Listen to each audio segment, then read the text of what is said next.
And this is why we say that it's very important for us to utilize whatever we have to spread the deen. Moments ago, I was speaking to a few friends, and we spoke about how today people say, for example, that you see, why is it that you're making use of these social networking platforms to spread the deen? It's not a madrasa. You're not supposed to be doing it. My brother, my sister, I agree with you. It is not a madrasa. But have you ever gone to see the statistics of how many Muslims are on there? Have you ever seen the Muslim countries, how many people are on there? And they refuse to come for Jumu'ah. They don't go to any madrasa. They don't have any dose of any form of spiritual words besides that which comes on the social media. So we are left with no option but to get up and save them through that. Just like if I were to tell you, my brother, for you to touch a woman who is not related to you is haram. But if she is drowning in the ocean, for you to go and save her is farad, compulsory. And at that time you will not just touch her. You will hold her, you will grip her, you will bring her tight to you and swim ashore. And her husband will probably say, Jazakallah khair. Why? It's farad. I see the youngsters smiling, waiting for the day. Oh, this girl is going to drown, I'll be there, inshallah. Look at how we think, mashallah. So, the point being raised is, sometimes there is something that might not be ideal. And it would not be permissible sometimes if the situation was ideal.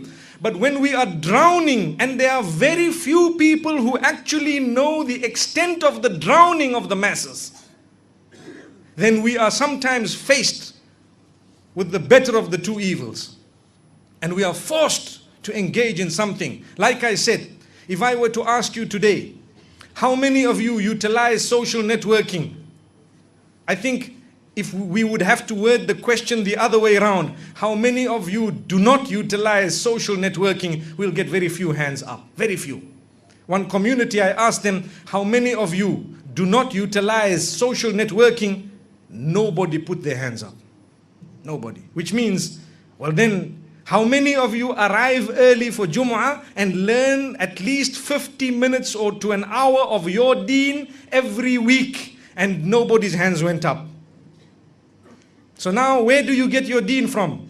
You are going to use your phone, you are going to use the media, you are going to sit in front of the television, come what may. I'd like to think perhaps more than 90% of the people seated here would probably have access to some of this or all of it, if not some. And you will be using the internet and the applications and so on. If there is nothing Islamic on it, because that is your source of education, so where do you get your religion from? Now who do you blame when the whole religion goes?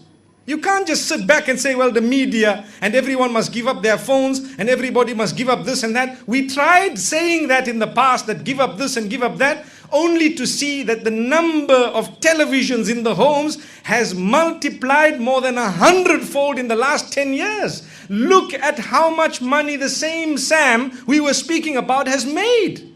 Allahu Akbar. May Allah subhanahu wa ta'ala grant us goodness. May He open our eyes. So if we are going to use everything, then it forces people like us to look further and to say, okay brother, we will not use it as a social networking tool, for example, or a television as in creating a movie and so on, and entertaining people just like that, but educating people solely for the pleasure of Allah, to increase their iman, because that is the only outlet that they actually have made use of to this particular day or in this particular time. This is why we say the media, it has a powerful impact. So much so that today, if you go back and search Google, he is called Sheikh Google, because people ask him Islamic questions. And so many people have said, you know what?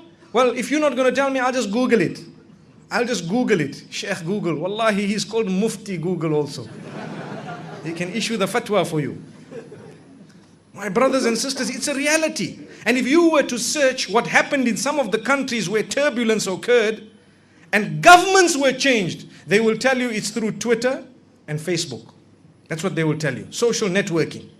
If that is the power of the social networking and the media today, and if we have seen in front of our eyes, it has changed the minds of people or made them move, motivated them, given them direction. If we are not going to give Islamic direction through the same media, we have lost the battle.